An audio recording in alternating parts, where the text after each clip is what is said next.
En esta segunda parte de la clase de virología clínica vamos a hablar sobre la replicación viral. Como ustedes saben, los virus no son organismos vivos y por cuanto no pueden multiplicarse. El multiplicarse es una propiedad misma de los organismos vivos. Los virus no se reproducen, sino que se replican. ¿Ok? Entonces, el ciclo de replicación viral se va a llevar a cabo en forma general en 6 fases. Recordemos que existe una gran diversidad de virus y cada uno tiene características propias y eso hace que no todos vayan a cumplir exactamente estas 6 fases, así que lo vamos a manejar como la forma general en la que un virus se replica. Pero hay que reconocer que cada especie viral pues va a tener una forma diferente o van a existir algunas variaciones en cuanto a su replicación o ciclo vital. Pero en términos generales, la primera fase de todo virus sería la absorción o unión a una célula huésped, que obviamente debe de existir tropismo para la misma y debe de existir la posibilidad de la unión de las moléculas en la parte externa del virus y existir receptores en la célula. Luego, pues, una vez se da la adherencia del virus a la célula, pues se podría facilitar la penetración o el ingreso del virus hacia la célula, que es lo que estamos viendo en esta parte de acá. Obviamente entonces estamos hablando de un tipo de eh, endocitosis mediada por receptor. Debe de existir la unión de estas moléculas del virus y las moléculas presentes en la superficie de la membrana celular para que se pueda dar la penetración. Entonces sufre una endocitosis. Una vez entra el virus, ya a este nivel, existe una desnudación o desenvoltura para liberar el genoma.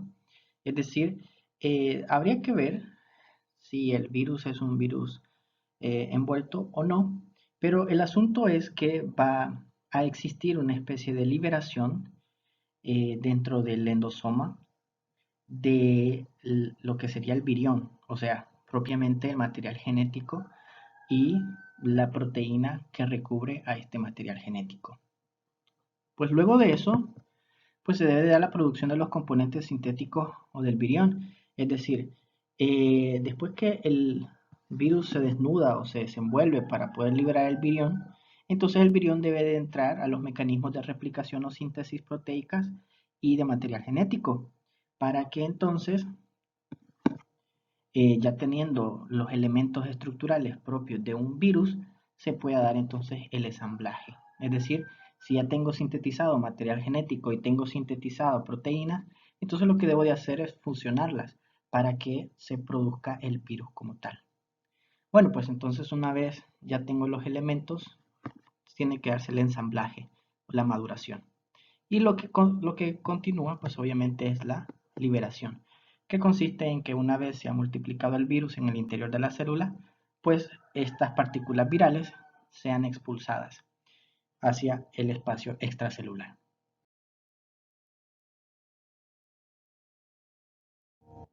Bueno, aquí podemos ver cómo una partícula viral se une a ciertos receptores presentes en la membrana de una célula.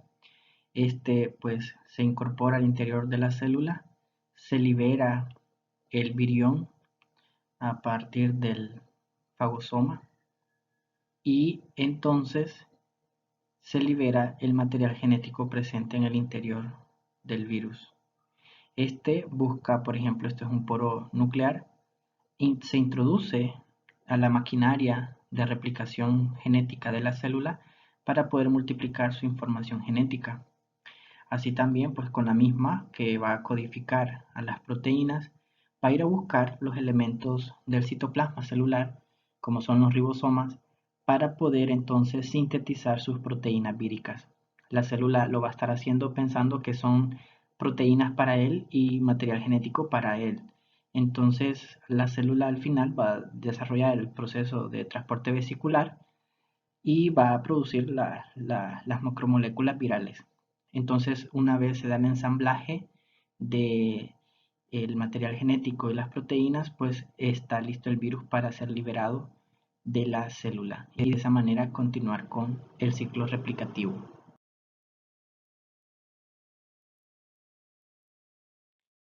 Aquí lo tenemos también representado y espero que quede claro o vaya quedando claro sobre el proceso por el cual un virus es capaz de introducirse en nuestras células o en una bacteria para poder multiplicar su información genética. Ya vimos, lo primero es que se debe de dar una unión entre eh, el virus y receptores en la superficie de membrana de la célula huésped o de la célula diana. Se va a dar un proceso de absorción. En el caso de si algunos virus con envoltura, se va a dar la fusión de las membranas, es decir, la membrana que ya trae el virus, que se la robó a la célula de la cual procede, y pues obviamente se va a hacer la liberación del virión. Ya habíamos hablado que es el virión, estamos hablando solo de el material genético y la proteína que recubre al material genético. Entonces, este es el proceso en términos generales. Eh, Obviamente van a haber ciertas variaciones, cada virus tiene características distintas, pero esto van a ser el procedimiento típico que nosotros estaríamos observando en el proceso. Vaya, como vimos en el video, esta es otra variante que pueden hacer los virus. Siempre se da una endocitosis mediada por receptor, ¿ok? Entonces, luego lo que hace la membrana celular es una evaginación, es decir, se introduce el virus completo junto con su membrana, en este caso, pues estamos hablando de su envoltura. Y bueno, es una membrana celular, una membrana citoplasmática que se la robó a la célula de la cual procede. Pero ya en este caso, cuando pues ya forma parte del virus, le vamos a llamar envoltura. Y por eso es que clasificamos a los virus entre los que tienen envoltura y los que no tienen envoltura. Bueno, entonces una vez ya formado el endosoma, cuando ya está en el interior el virus, entonces se forma una vesícula, obviamente. Y pues el sistema de transporte vesicular de una célula pues implica de que ese endosoma debe de unirse a un lisosoma y formar un fagolisosoma para su destrucción.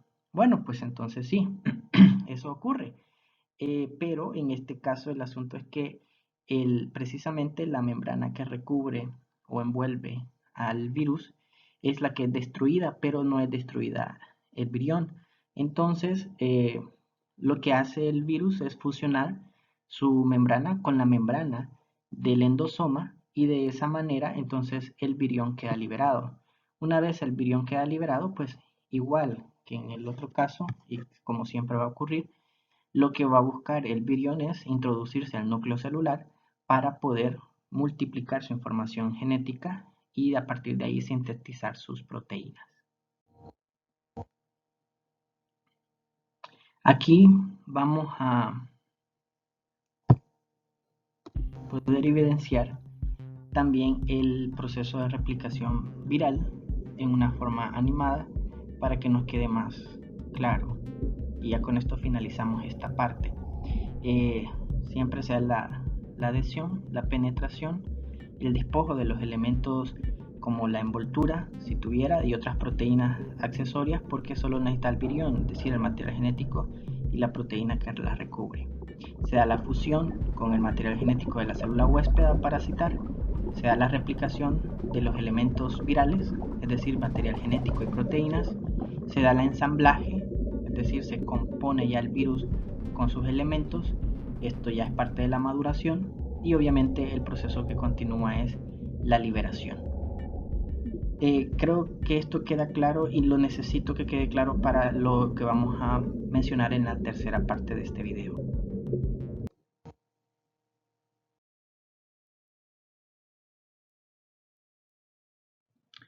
Bueno, vamos a introducir los siguientes conceptos también. Bueno, primero hay que reconocer de que infección y enfermedad no es lo mismo. Infección es contener al microorganismo. Enfermedad es que ya aparece sintomatología a partir de los daños causados por la presencia del microorganismo y su metabolismo. Entonces, podemos tener infecciones virales productivas, así como también no productivas. ¿A qué se refiere una infección viral productiva? Entendámoslo bien sencillo. Hay producción de copias virales. Es decir, el virus se está multiplicando y se está liberando. Entonces, una infección viral productiva se refiere a eso. Hay una producción de virus y sus ciclos de replicación viral. Se está multiplicando el virus, se están produciendo virus. Esto es porque la célula es permisiva. ¿Qué quiere decir? La célula permisiva es la que tiene todas las condiciones o características que el virus necesita para poder replicarse.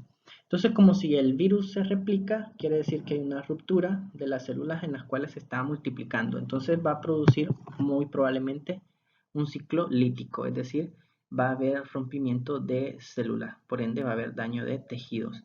El otro sería las infecciones no productivas, que como su nombre lo indica, quiere decir que no hay producción de virus. ¿Qué pudo haber pasado? Bueno, quiere decir que posiblemente los genes presentes en el virus estaban defectuosos o la célula a la cual ha parasitado es no permisiva, quiere decir no tiene las características o condiciones necesarias para poder replicar sus estructuras virales.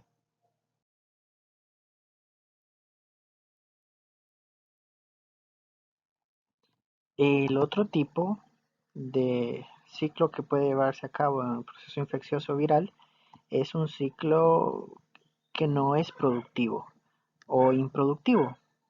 En este sentido quiere decir de que el virus penetra, introduce su material genético o lo mezcla con el de la célula huésped, pero hay algún defecto o alguna carencia de genes que evita que el ciclo se pueda armar de manera correcta, ensamblar de manera correcta y continuar con el ciclo. Entonces lo que ocurre es que la célula eh, simplemente se vuelve una especie de albergue de la información genética viral, pero no se produce más progenie viral.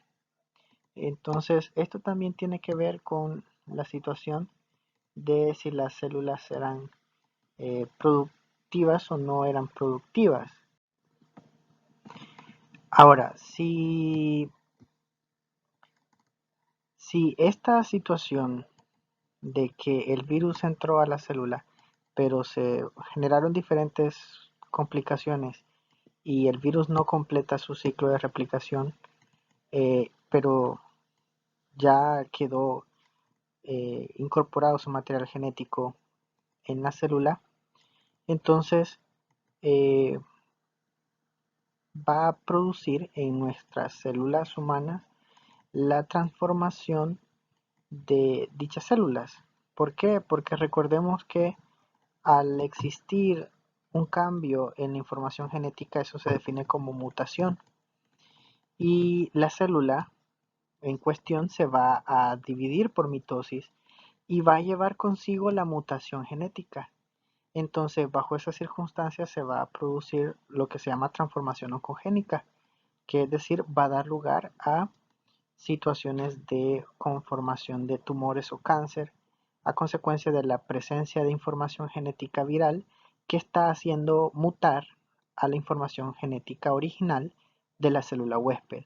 Ejemplo, el hepatocito con la infección crónica por hepatitis B, que con el tiempo se produce la hepatopatía eh, crónica y esto desarrolla un hepatocarcinoma. Entonces, lo mismo con el virus del papiloma humano a nivel de cuello uterino y a nivel de garganta, que la presencia prolongada del virus en estas células, pues las células tienen que dividirse por mitosis para mantener el tejido y se van dividiendo estas células con la mutación. Entonces eso da lugar a la formación del cáncer.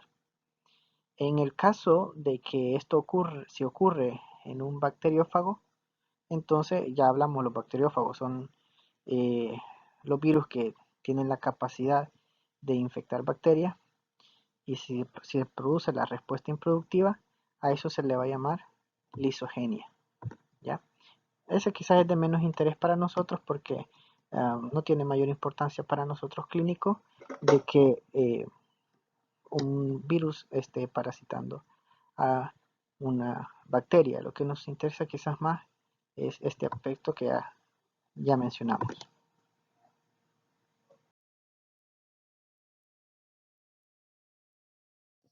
Otros dos elementos que hay que mencionar es que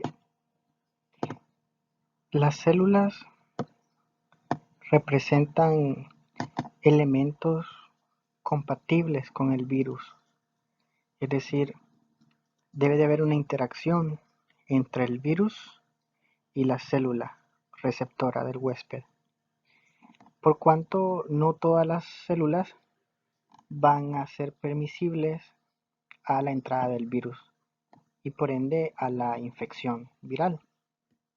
Es así entonces que tenemos dos clases de células en el sentido de poder captar o no al virus y que pues el virus pueda hacer su ciclo replicativo en la misma o no. Tenemos las primeras que serían las células permisivas, que se refieren a aquellas que sí permiten la incorporación del virus al interior de la célula y permite que el virus se replique.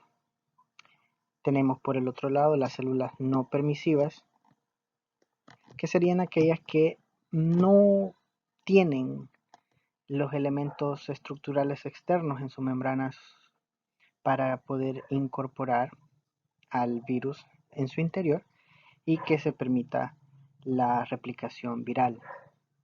Ahora bien, algunos virus sí logran ingresar en algunas células, eh, pero aunque sí permiten la entrada del virus, no permiten la replicación del mismo. Entonces, ¿qué pasa? Pues el virus logra entrar, pero no se logran generar todos los elementos estructurales del virus para poder generar una nueva progenie. Entonces, a eso se le va a denominar infección abortiva, porque lo que va a ocurrir es que el virus ha penetrado, pero no se ha replicado y por ende no se ha podido seguir el ciclo viral.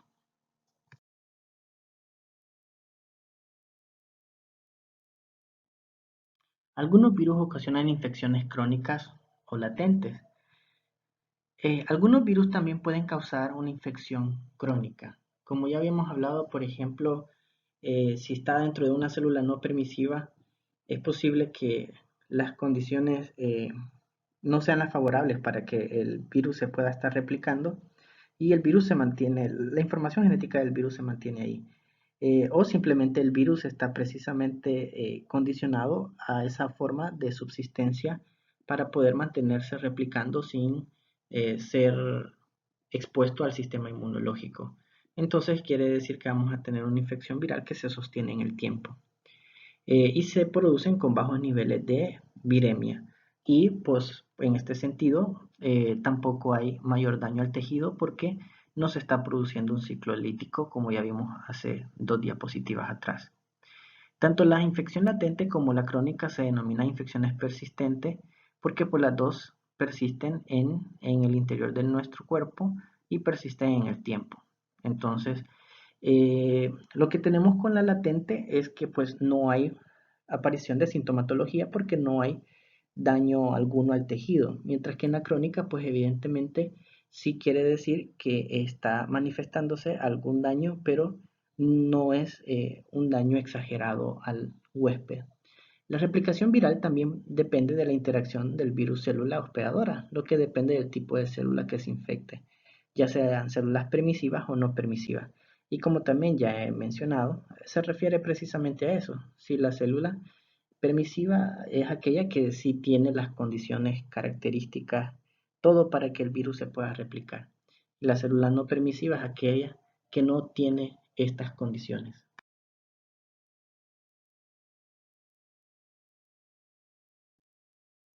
Los virus que solo pueden entrar en una relación productiva, es decir, que se dé replicación viral, se denominan virus líticos o virus virulentos, porque obviamente hay daño al tejido. Específicamente hay daño a la célula, obviamente. Cada vez que el virus se va a liberar, causa un daño en la membrana celular. Entonces se van a llamar virus líticos o virulentos. Obviamente están dentro de una célula permisiva. Los virus que pueden establecer una relación productiva o improductiva con sus células hospedadoras se llaman virus temperados, es decir, que se deben de dar ciertas condiciones para que estos se vuelvan productivos y se vuelvan virus líticos. Si no están las condiciones, pues se vuelven improductivos. Entonces, no hay daño al tejido. Y obviamente se puede sostener una infección crónica. Es posible reactivar o inducir algunos virus temperados para que abandonen el estado latente e inicien una respuesta productiva. El que la inducción suceda depende de la combinación específica del virus hospedador, de la fisiología de la célula y de la presencia de estímulos extracelulares.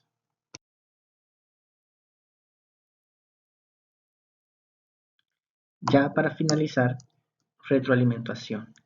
¿Qué es la cápside? Bueno, la cápside es la cubierta proteínica que rodea el ácido nucleico del ADN o ARN del virus. La cubierta es la membrana lipídica porque es o fue una membrana citoplasmática de la célula del cual procede el virus. La adquiere en el proceso de liberación a través de algo que se llama gemación, es decir, ponerse a la par y comenzar a envolverse con la misma y terminar tomándola. Nucleocápside, que es la mezcla de lo que entre comillas sería el núcleo, que sería la información genética viral, más una proteína que lo recubre.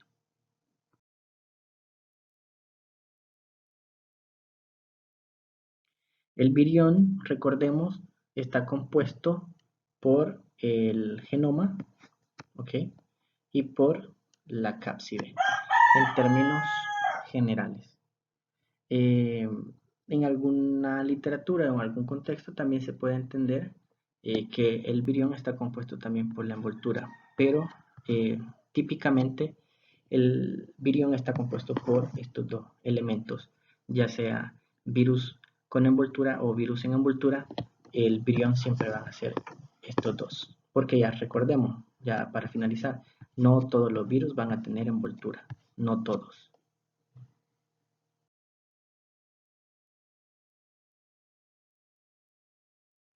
¿Los virus son agentes filtrables? Obviamente sí, porque se introducen o se filtran pues a las células. Los virus son parásitos intracelulares obligados.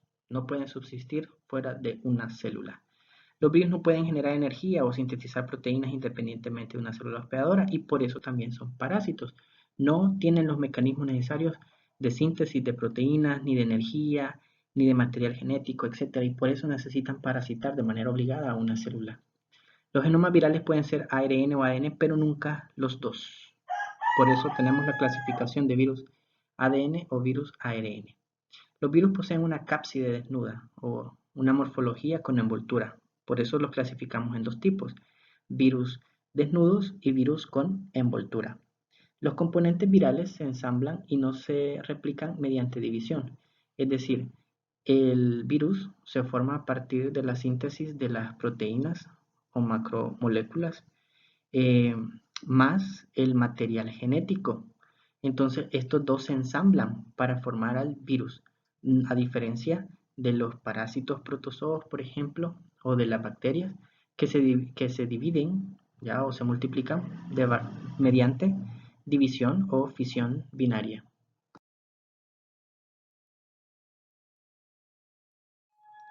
Estos son los libros que se consultaron para la elaboración de este material, entonces ahí están a la disposición de ustedes.